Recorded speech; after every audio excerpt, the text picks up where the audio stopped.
The torchlight barely reaches the corners of the room. Stone walls, a single window, narrow as a sword blade, letting in a grey English winter. And sitting inside this chamber in royal captivity in England, not a criminal, not a traitor in any ordinary sense, but the most powerful woman in Europe, Eleanor of Aquitaine, Queen of England, Duchess in her own right, mother of princes, and now a prisoner of her own husband.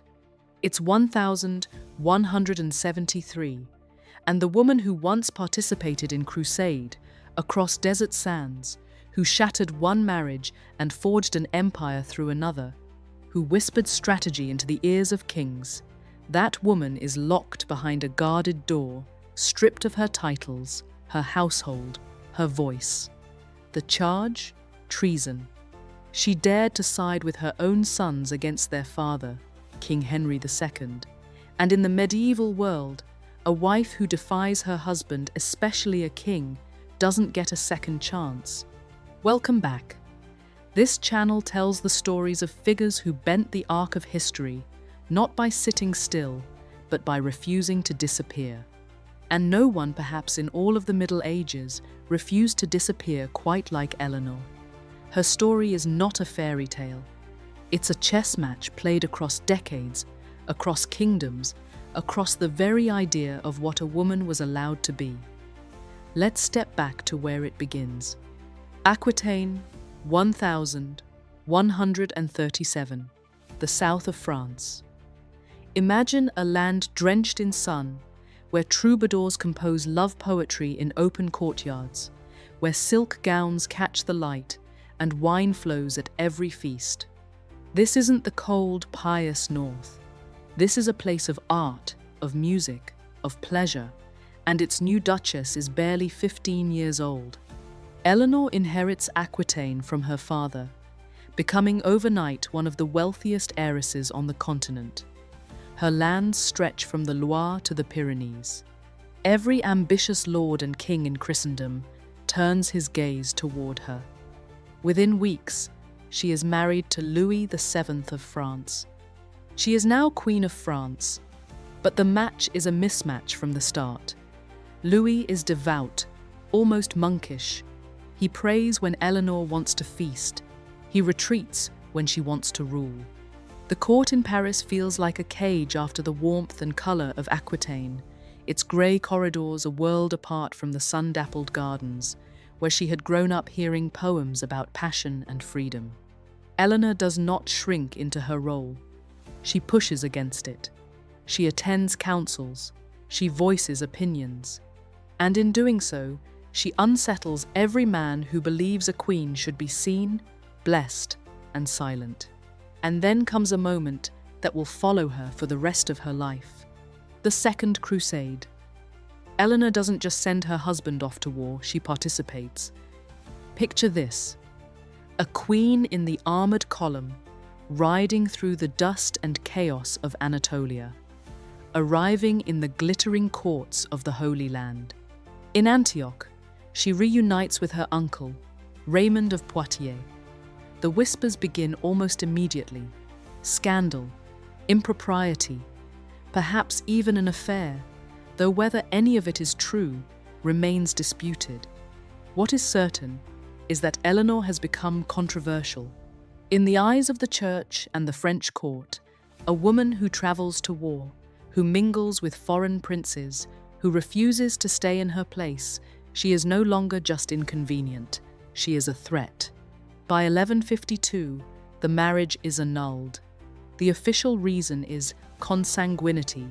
They are too closely related by blood. But everyone knows the truth.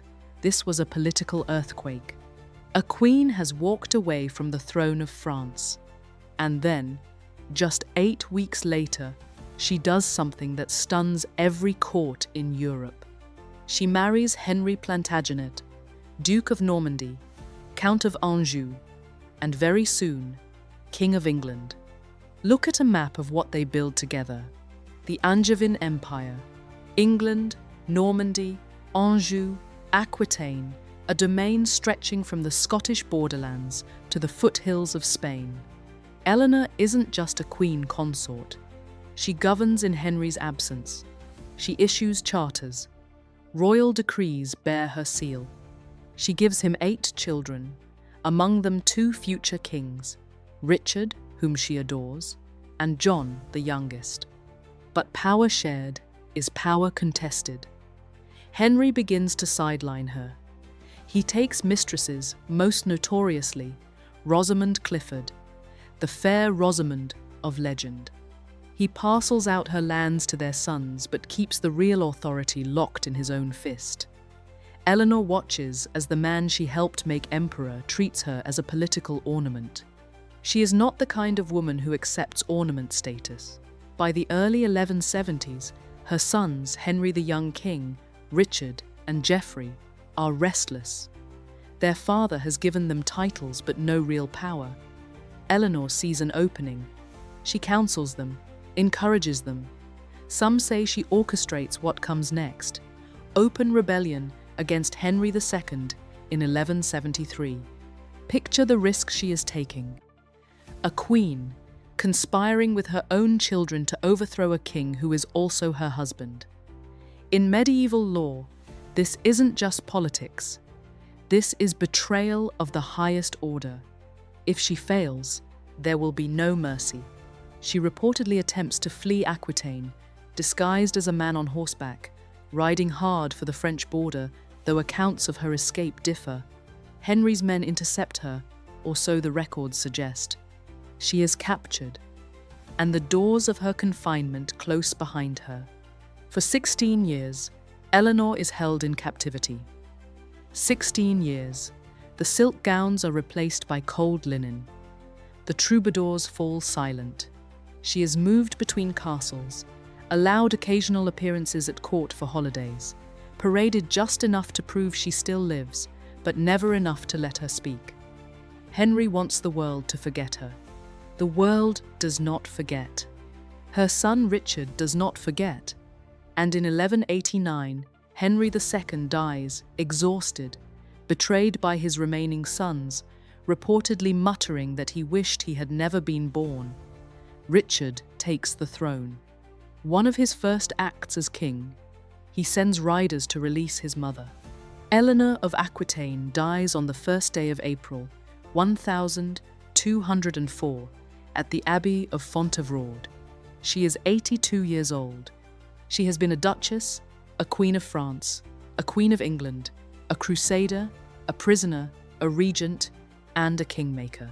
She has outlived 2 husbands, 2 of her sons, and nearly every enemy who ever tried to silence her. History has never quite known what to do with Eleanor. She has been called a seductress, a traitor, a schemer.